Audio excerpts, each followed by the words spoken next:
여러분 안녕하세요. 편집자 K입니다.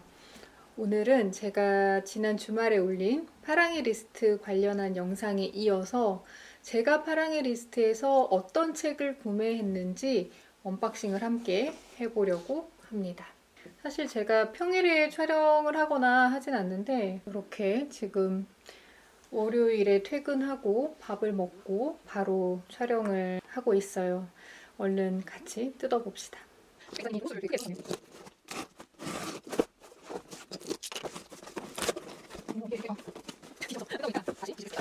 네, 여러분 그 파랑의 리스트 영상은 재밌게 보셨나요? MD분들이 굉장히 열심히 정말 열과성을 다해서 설명을 많이 해주셔서 저도 좀 영상에 효과가 좀 있었으면 좋겠다. 다른 때보다 더 많이 기대를 하고 있어요. 그래서 혹시 아직 안 보신 분이 계시다면 제가 여기 I자 있는데 띄워둘 테니까요. 꼭 한번 보고 와주시면 감사하겠습니다. 그래서 파랑의 리스트에 대한 자세한 설명은 그 영상으로 대신하는 것으로 하고 저는 말 그대로 제가 산 책을 보여드리는 것으로 할게요. 제가 굿즈 선택을 안 한 지가 꽤 됐는데 오랜만에 굿즈 선택을 했습니다. 어떻게 만드셨는지를 또 알고 이번에 나름 의미가 또 남다른 이벤트여서 굿즈 선택을 했어요. 파란색이긴 한데 묘하게 달라요. 그래서 하늘색에 가까운 책이 2권, 3권이 있고 정말 파랑파랑한 책이 하나가 있습니다. 위에서부터 차례대로 보여드릴게요. 네, 첫 번째 책은 프랑스와 누델만의 철학자의 거짓말입니다. 이 프랑스와 누델만 책은 그 건반 위의 철학자라는 그 이전에 먼저 나온 책이 있었어요. 그래서 건반 위의 철학자도 제가 꽤 재밌게 읽었던 책이었고 요번에 그 후속작으로 철학자의 거짓말이 나와서 구매를 했습니다.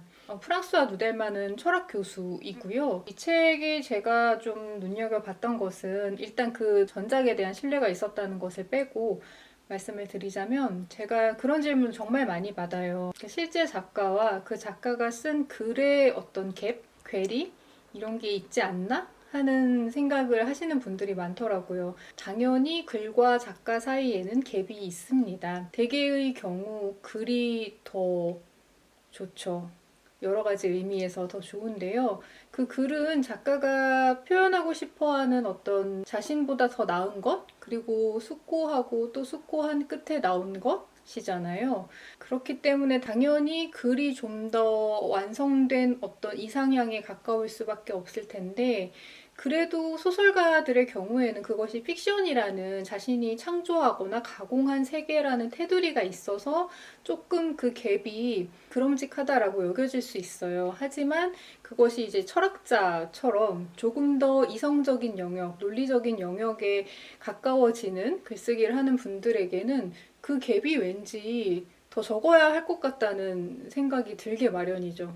그렇기 때문에 이 철학자가 자신의 글, 이성적이고 논리적이고 철학적 사고를 바탕으로 한 글과 그 철학자의 실제 삶 사이의 괴리는 소설과 소설가의 괴리보다는 적을 것 같다는 생각이 들었어요, 저는.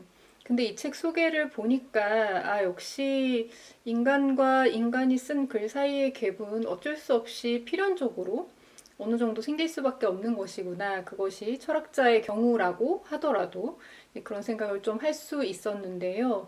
철학자들의 거짓말이라고는 하지만, 그러니까 거짓말을 했다기보다는 어떤 철학자들이 쓴 글과 그들의 실제 삶을 좀 비교해서 보는 책에 가깝다고 보시면 될 것 같아요. 그 점이 좀 흥미로웠고, 그래서 뭐 책 소개를 살짝 봤을 때는 뭐 시몬 보부아르의 얘기도 나오고 제2의 성 같은 페미니즘 도서 원전에 가까운 도서를 집필한 위대한 작가인데, 철학자이자 작가인데, 그런데 그녀의 실제 삶은 그와 달랐다라거나, 교육론의 아버지처럼 여겨지기도 하는 루소가 실제로 자신의 아이들 5을 방치했다. 그런 것들. 그리고 단순히 그걸 이제 가십으로 소비하고 끝나진 않았을 테니까 왜 이런 것을 분석했고 이걸 분석해서 어떤 메시지를 이 프랑스와 누델만은 우리에게 주려고 하는지, 그리고 또 한편으로는 이 글을 쓴 프랑스와 누델만 그 사람의 삶은 또 어떨지 뭐 여러 생각이 들어서 이 책을 골라봤습니다. 사례만 봐도 재밌겠네요.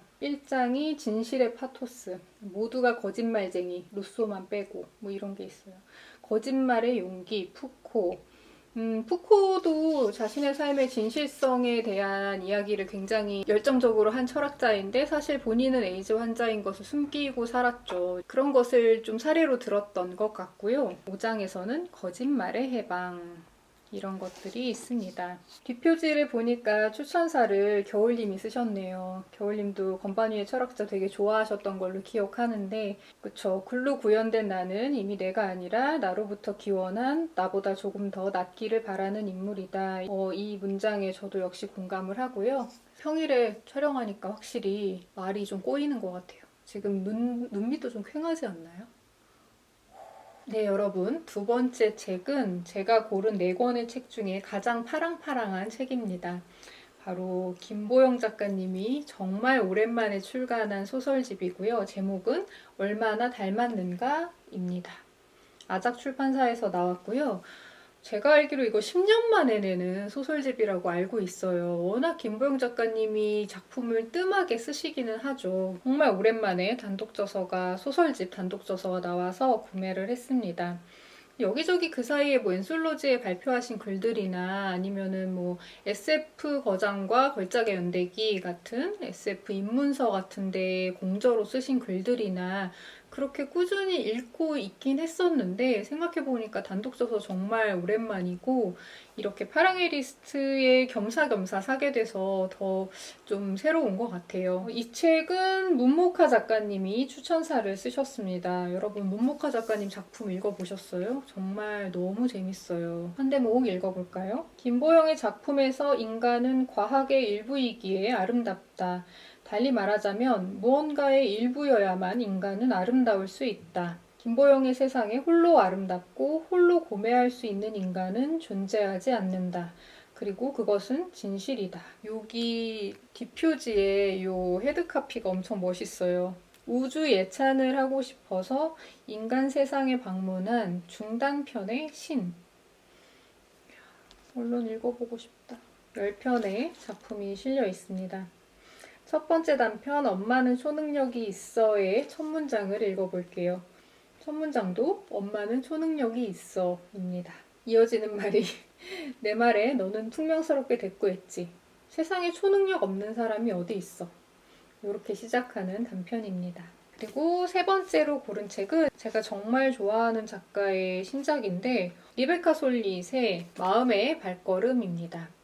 이번에 이 리베카 솔릿 신작이 창비랑 밤비에서 새로 거의 동시에 신작이 나왔는데 창비에서 나온 책은 구매해서 집에 있고 이달엔 이 책으로 소개를 할까 하다가 제가 제 선에서 검토가 끝나질 않아가지고 소개를 못했었어요. 근데 어떻게 다른 책을 이렇게 소개하게 되었습니다. 마음의 발걸음이라는 아일랜드 여행 에세이라고 하네요. 아일랜드를 걸으면서 보고 듣고 느낀 어떤 사유의 에세이가 아닐까 당연히 짐작이 됩니다. 리베카 솔릿은 아시는 분들은 아시겠지만 그리고 뭐 별로 잘 모르는 관심 없는 작가라고 하실 수도 있지만 맨스플레인이라는 단어로 전 세계에 거의 열풍을 일으킨 작가님이시죠. 그래서 한국에서도 꽤 많은 책이 그동안 번역이 됐어요. 맨스플레인이 원제인 남자들은 자꾸 나를 가르치려 든다가 있었고 이것은 이름들의 전쟁이다. 여자들은 자꾸 같은 질문을 받는다. 멀고도 가까운 길 잃기 안내서 걷기의 인문학 등등이 있는데 리베카 솔릿이 워낙에 예술 비평이나 문화 비평에도 뛰어나고 역사가이기도 하고 그리고 환경 문제나 인권 문제에도 관심이 두루두루 많은 작가이자 연구자라고 할 수 있어요. 근데 이제 그렇게 연구자들이 쓴 책 가운데 정말 연구실에 틀어박혀서 자신이 깊은 우물을 파내려가고 쓰는 작가가 있는가 하면 리베카 솔릿처럼 현장을 걷고 현장에서 체험하고 했던 것을 쓰는 작가들이 있잖아요. 특히나 이제 걷기의 인문학이라는 책도 있지만 리베카 솔릿이 저한테 가장 강력하게 남아있는 인상은 걸으면서 생각하고 그것을 쓰는 작가의 인상이 많이 남아있습니다. 그리고 저는 개인적으로 이렇게 걸으면서 사유하고 글을 쓰는 작가 그리고 그 작가의 글을 조금 편애하는 경향이 있기 때문에 그래서 그런 면에서도 리베카 솔릿의 글을 굉장히 좋아해요. 리베카 솔릿 어머니 쪽이 아일랜드 혈통이라고 해요. 저희는 그 유럽의 다양한 혈통에 대해서는 이제 잘 모르지만 그 혈통이 인정이 되어서 아일랜드 국적이 리베카 솔릿에게 주어져서 아일랜드를 여행하게 되었고 그 여행길에서 사유한 것들을 적은 책으로 알고 있거든요. 일단 초판 서문의 첫 문장이 이것이네요. 나에게 아일랜드 국적이 생긴 것은 1986년의 마지막 날이었다. 유럽인이라는 신분이 새로 생긴 것이죠. 리베카 솔릿에게. 그래서 이 책은 아일랜드에 대한 책이라기보다는 아일랜드 여행에 대한 책이다.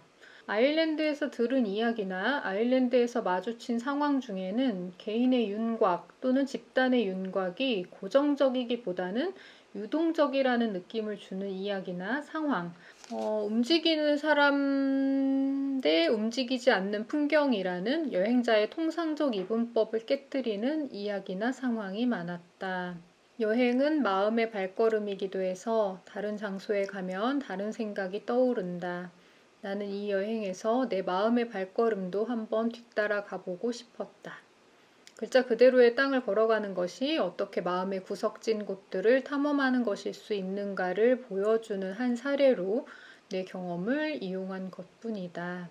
제가 여행을 참 좋아하는 편인데 올해 여행을 단 한 번도 못 간 거예요. 그런 마음을 좀 달랠 겸 어쩌면 이제 그런 마음을 더 동하게 할 수도 있겠지만 그런 마음을 달랠 겸 이 책을 읽어보려고 합니다. 이 책의 추천사는 또 제가 너무 좋아하는 정희진 작가님이 쓰셨네요. 읽기로서의 여행, 여행하기 위한 읽기의 정석이다. 이 시대, 집에서 여행하고 싶다면 이 책 이상이 없다. 여러 번 읽고 필사할 책이 있다는 기쁨. 역시 솔릿은 실망시키는 법이 없다. 추천사의 일부가 이렇게 되어 있고 김현수 작가님도 추천사를 쓰셨어요. 움직이는 한 세상과의 대화는 계속된다는 것을 그는 잘 알고 있으므로 그러므로 이야기는 끝없이 이어진다. 마지막 책은 경제경영서에 가까울 것 같네요. 누구도 멈출 수 없다. 그리고 위에 부제 혹은 카피로 쓰인 게 여성의 삶이 달라져야 세상이 바뀐다. 버락 오바마, 빌 게이츠, 워렌 버핏이 추천, 아마존 뉴욕타임스 베스트셀러, 전 세계 32개국 출간 계약. DTG에는 남편인 빌 게이츠가 쓴 추천사가 발췌되어 있습니다. 그녀와 결혼하지 않았더라도 이렇게 말했을 것이다. 이 책은 정말 뛰어난 책이다. 멜린다와 함께하며 이런 통찰을 나눌 수 있어서 행운이었다. 이제 전 세계 사람들과 나누게 되어서 기쁘다. 저는 이 부부에 대해서 그렇게 큰 관심은 없었는데 넷플릭스에서 인사이드 빌 게이츠라는 다큐를 보고 좀 궁금하다. 이 사람들의 인생이. 그냥 제가 피상적으로 알고 있는 것 말고 좀 디테일을 알고 싶다라는 생각이 들었었어요. 그 다큐도 굉장히 인상적이었긴 한데 그치만 이제 그거는 제목이 워낙 빌 게이츠에 초점이 맞춰져 있기도 하고 해서 멜린다 게이츠의 비중이 그렇게 크진 않았거든요. 그래서 좀 이 책을 고른 계기 중에 하나입니다. 빌 게이츠랑 멜린다 게이츠 부부는 확실히 우리가 알고 있던 어떤 부자들, 부호들의 행보와는 좀 남다르게 다른 점이 있기도 해서 그것이 어떻게 이루어졌는지, 누구의 영향이 어떻게 컸는지 좀 알아보고 싶었습니다. 멜린다 게이츠가 특히 제3세계의 여러 가지 빈곤 문제라던가 질병 문제라던가 상하수도 문제부터 해서 피임약을 나눠준다거나 하는 아주 근본적인 문제나 근본적인 해결책에 굉장히 관심이 많아서 모호하고 공허한 캠페인성 주장만을 외치는 사람이 아니라 정말 행동하는 사람이라는 인상은 저에게 이제 생긴 거죠. 그래서 좀 읽어보려고 합니다. 장제목부터 일단 파워가 있는데요. 1장이 중요한 생각이 떠오르다. 2장이 어머니에게 힘을 나누어 줄 때 변하는 것들. 땡땡 산모와 신생아 건강. 3장 좋은 것이라면 뭐든 너에게 주고 싶다. 땡땡 가족 계획. 4장은 고개를 들고 세상을 똑바로 바라볼 때. 여자아이 교육에 관한 장이고요. 재밌겠네요. 책 재밌을 것 같아요. 앞선 세대가 저도 되어가고 있는 거잖아요. 그래서 그 앞선 세대의 여성들이 느껴야 할 책무에 대해서 특히 일하는 여성 입장에서 몇 번 이야기를 한 적이 있는데 저 개인과 이 업계에서 일하는 사람들 그리고 일하는 여성이라는 조금 더 넓은 카테고리를 넘어서서 이 시대를 살아가는 사람으로서 어떤 비전을 가지고 세계를 바라볼 것인가 라는 훨씬 더 큰 시야를 가진 앞선 세대의 여성이 쓴 책으로 읽어봄직한 것 같아요. 굿즈를 보여드릴게요. 지난 영상에서 이미지로 보여드렸을 텐데 요 머그, 이번에 파랑의 리스트를 기념해서 만든 머그컵을 골라봤어요.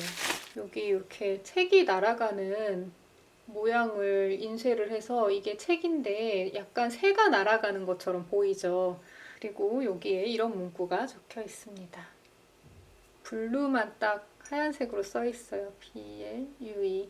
그리고 지난 영상에서 자판기 MD님이 굉장히 힘주어서 열변을 토하신 엽서, 굿즈 엽서를 선택을 했는데 이렇게 파랑으로 희망으로라고.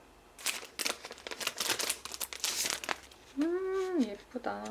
방금 제가 설명해드렸던 마음의 발걸음도 있는데 이게 이 표지에서 색깔을 그라데이션을 추출해서 만든 엽서라고 설명을 해주셨었잖아요. 네, 어떤 톤인지 아시겠죠? 파랑도 다 같은 파랑이 아니고 파란색 책에 여러 가지 다양한 색상의 그라데이션으로 이루어져 있다는 게 딱 보여서 예쁜 것 같아요. 뒤에 이렇게 마음의 발걸음에 어떤 블루가 쓰였는지 여기 표시가 되어 있습니다. 이 그라데이션을 바탕으로 해서 이 엽서가 만들어졌어요. 네, 아내를 모자로 착각한 남자는 이런 색이네요. 이렇게 마음의 발걸음과는 또 다른 느낌의 파랑색 엽서입니다. 이런 식으로 엽서들이 들어있어요. 엽서가 8장이 들어있는데 이렇게 다양한 파란색 엽서가 한데 들어있습니다. 또 약간 요 인스타그램어블한 사진을 찍기 위한 요 프레임도 있습니다. 이런 식으로 이제 사진을 찍는 거죠. 그래서 여러분 지난 영상에서도 말씀드렸지만 파랑의 리스트 해시태그 1개당 1권의 책이 기부가 되는 이벤트이기 때문에 많이 참여를 해주시면 좋겠어요. 여러분들이 고른 여러분들의 파랑의 리스트의 파란 책들 어떤 책들인지 저도 궁금합니다. 그래서 구매하신 분들은 댓글로 얘기 많이 나눠주시면 좋겠어요. 저는 그럼 다음 영상에서 다시 찾아뵙겠습니다.